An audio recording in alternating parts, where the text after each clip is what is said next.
हारिनि महर मुस्रि बेरखाङो जेराव अरायबो हारिनि महर मुस्रि बेरखाङो जेराव अरायबो नागार हाया बेखौ जों आंगो बेयो जोंनि अरायबो नों गोजोरै था बेयो जोंनि आरज बेयो जोंनि थुनलाइ बर' थुनलाइ बेयो जोंनि थुनलाइ बर' थुनलाइ बेयो जोंनि थुनलाइ बर' थुनलाइ बेयो जोंनि थुनलाइ बर' थुनलाइ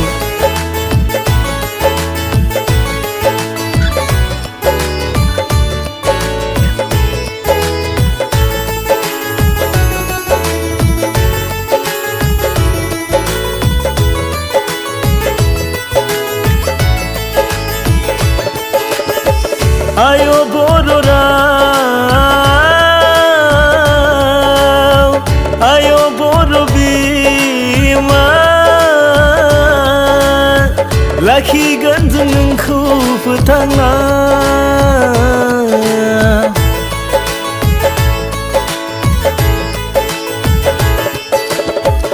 आयो बर' राव आयो बर' बिमा लाखिगोन जों नोंखौ फोथांना थुनलाइनि बिदैजों राव थुनलाइनि गेजेरजों बेयो जोंनि थुनलाइ बर' थुनलाइ बेयो जोंनि थुनलाइ बर' थुनलाइ बेयो जोंनि थुनलाइ बर' थुनलाइ बेयो जोंनि थुनलाइ बर' थुनलाइ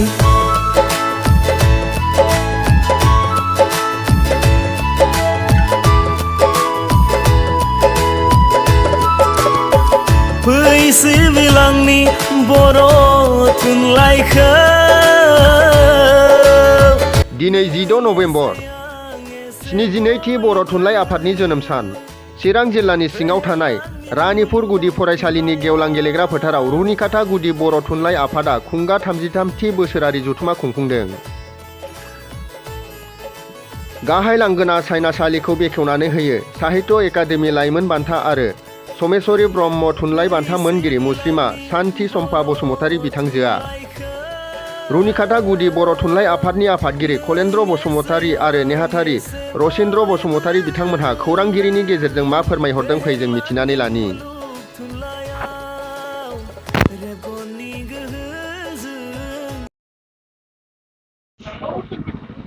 आच्छा दिनै नोंथांमोननि नैबे 2 नभेम्बर थुनलाइ सान लोब्बा लानानै नोंथाङा जे हाबाफारि खुंदों मा फोरमायगोन? दिनै जाहैबाय जोंनि बर' जाथिनि बर' थुनलाइनि गोथार दिन बे गोथार दिनखौ जोङो 1952 मायथाइनि दिनैनि दिन 10 नभेम्बर खालि खुंनाय जायो। बेनि ओंथियानो जाहैबाय जे जोंहा जे गोदो राजा दंमोन रायजो दंमोन भाषा दंमोन कालचारेल दंमोन बेफोरो गोमालांनो हमबायमोन। दा बेफोरखौ बै समनि सानसुमैफ्रा लाखिनो थाखाय बर' थुनलाइ आफादखौ दादों। बे बर' थुनलाइ आफादा 1952 मायथाइनि 10 नभेम्बर खालिनो दाजानाय जादों आरो बेखौ लोब्बा लाखिनानैनो जों दिनैहाय गामि ओनसोलफ्राव बेखौनो मेसेज होनो सानदों जाहाथे जोंनि बर' थुनलाइ आफादा मा मावखो आरो बेसेबां आवगायखो बेसेबां मावबावनांगौ दङ बेफोरनि सोमोन्दै जों दिनै गेवलां मेलनि गेजेरजों रायजो राजानो बे बिबुंथिखौ होनो सानदों आरोखि। बेसेबां फर्म हिसाबै बेसेबां खेब हिसाबै खुंनाय जादों? दा बेखौ जन्मदिनखौ लानाय मथेबा 1952 बेखौ लानानै दिनैसिमाव 72 बोसोर जायो आरो बे 72थि बे फालिनाय जादों आरो रुनिकाटा गुदि बर' थुनलाइ आफादनि सिङाव बेखौ खुंनाय जादों आरोखि। रुनिकाटाना 33थि जाहैबाय 33थि एनुवेल कनफारेन्स हिसाबै खुंनाय दिनै औ। थुनलाइखौ फेहेरना खालामनो थाखाय लाइमोनफ्रा माबायदि खामानि मावनांगौ होननानै नोंथाङा? दा नुनो मोनदों जे थुनलाइखौ फेहेरनायाव दानि जुगनि जायफोर लाइमोनफोर बिसोरो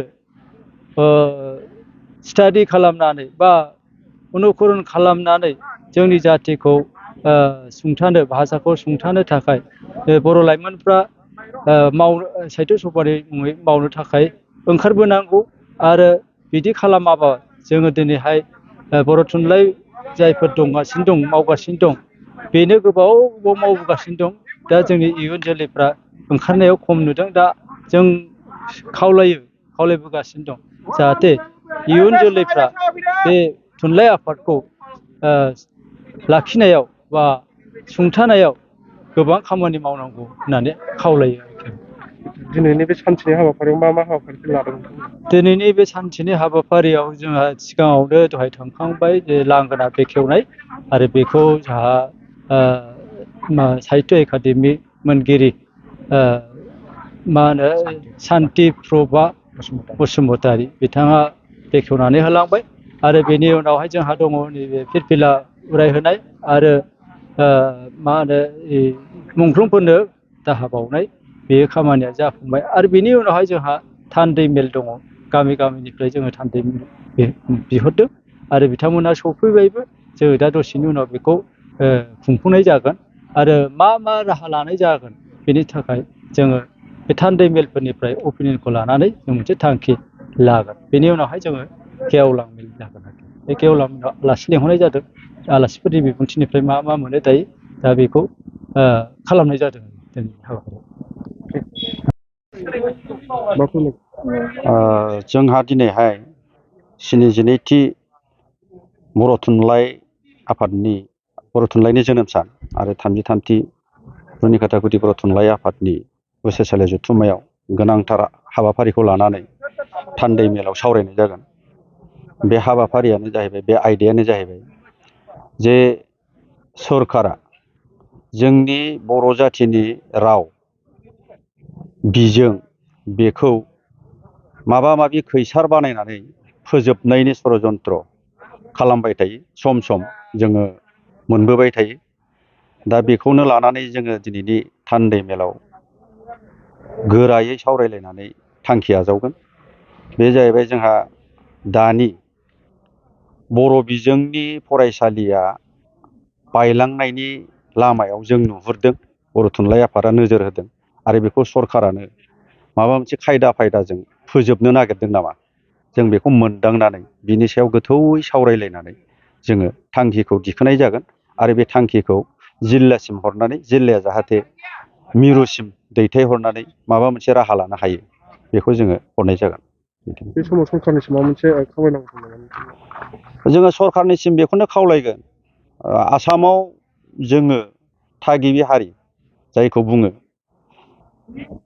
ससियेल मिडियायाव ओंखारो आरो जारिमिना जोंखौ थिनो। दा बे थागिबि हारिनि सुबुंफोरा जों बर'फ्रा राव दंखायो, हारिमु दंखायो आरो जोंनि थानाय जानाय गाननाय जोमनाया जोंनि बायदियैनो दङ। जाहाथे बेखौ फोजोबनो नाजाया।